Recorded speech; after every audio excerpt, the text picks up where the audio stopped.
Are we worried about Virat Kohli? When's the last time you made a century? We're not worried about Virat. Not worried about Virat. Are you scared of Virat Kohli? Are we nervous about it? No, he's gone. He's finished. He's finished. I remember I was not disciplined at all in terms of my eating and my fitness. I mean, I can't even relate to that guy anymore that I was in those years, you know.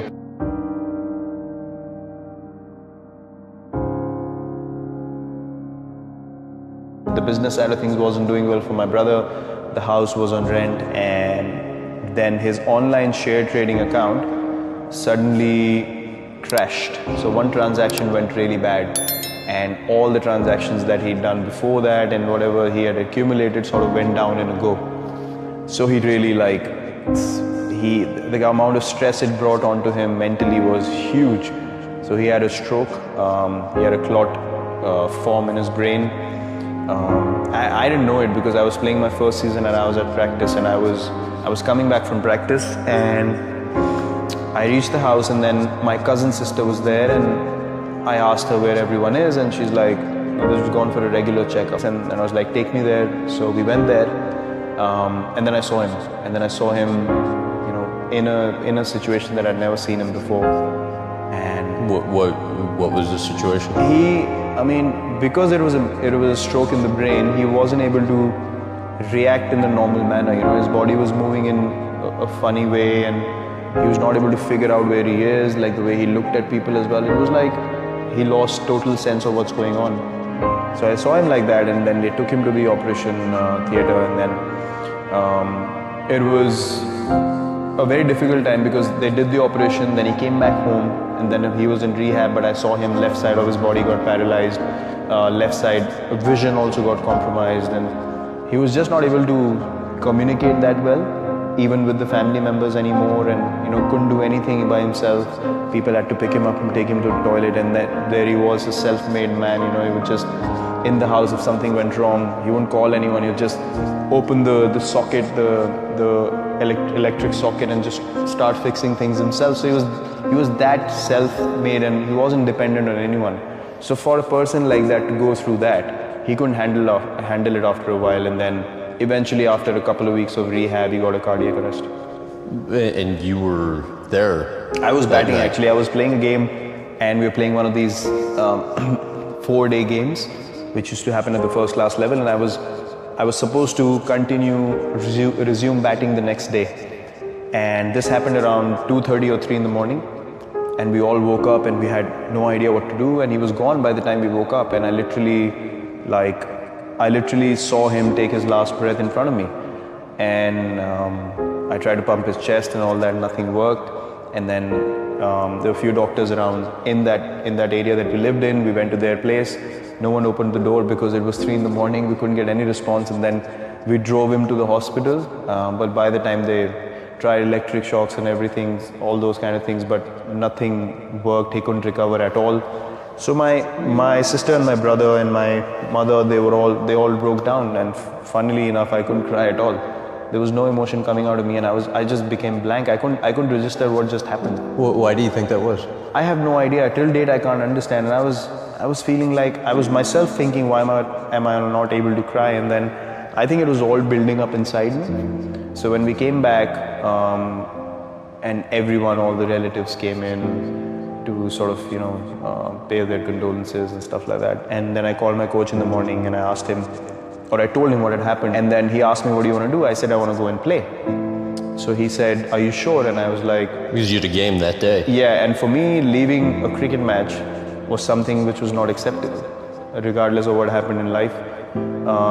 Not going to a match was not an option I ever had, or I couldn't register that option in my mind.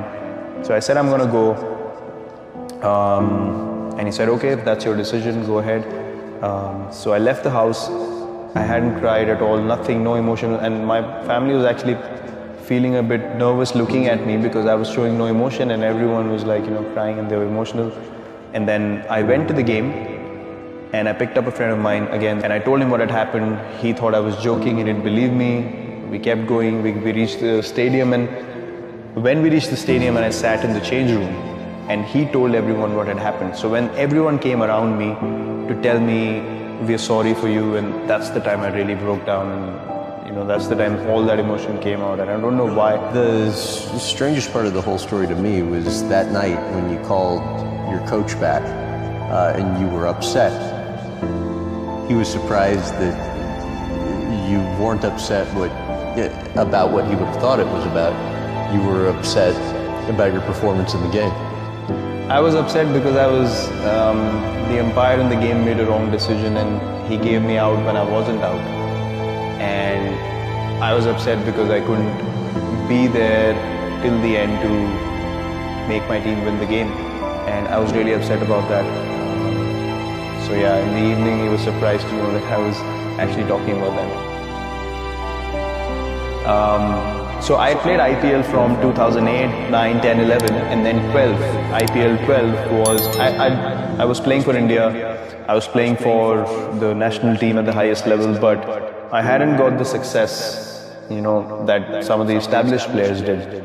And IPL 2012 again had a really, really bad IPL season and my eating habits were horrible in that season. Very, very bad. And I can remember coming back home and I came out of the shower, the team didn't do well. I came out of the shower, I looked at myself in the mirror and I was like, that's the time it hit me, and luckily everything that's been bad in me, somehow I get that calling myself that I need to get it right. There was hardly anyone who came to help me. There was hardly anyone who was looking towards me and saying, listen, let's work together and try to get your game up to speed. Everyone was just going after me left, right and center. So I was like, am I playing to prove these people wrong? For what? I've got nothing to do with them and they literally have nothing to contribute in my life. So I went back home, I was down for quite a bit.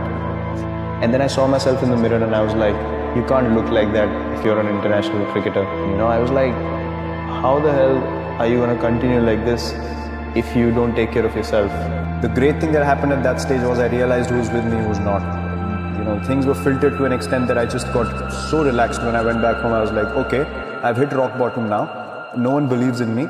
Everyone thinks I should not be playing test cricket. So what can I do? I can just work as hard as I can. Boom, from next day onwards, I just changed everything about my diet. Hitting the gym 2 hours a day, just taking a day off in a week, eating proper lean food. I got away from all kinds of junk. I did not have a cheat day at all. And within 8 to 10 months, I lost about 6 or 7 kgs. And then from then on, it became such an addiction because I saw the results on the field. I felt quicker, I felt lighter, felt more focused, and then I was like, man, this is the path I want to go. It was before all of this happened. This was when I played for the country and then I was left out.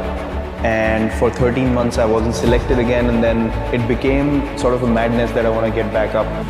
Honestly, I mean, if you had told me, anyone who would have known what I'm doing in those sessions leading up to the Australia tour, where I was visualizing taking on probably the most dangerous bowler in the world at the moment, Mitchell Johnson, and someone would have told me you're a fool, that you're literally going in there and wanting to get under his skin or taking him on straight away.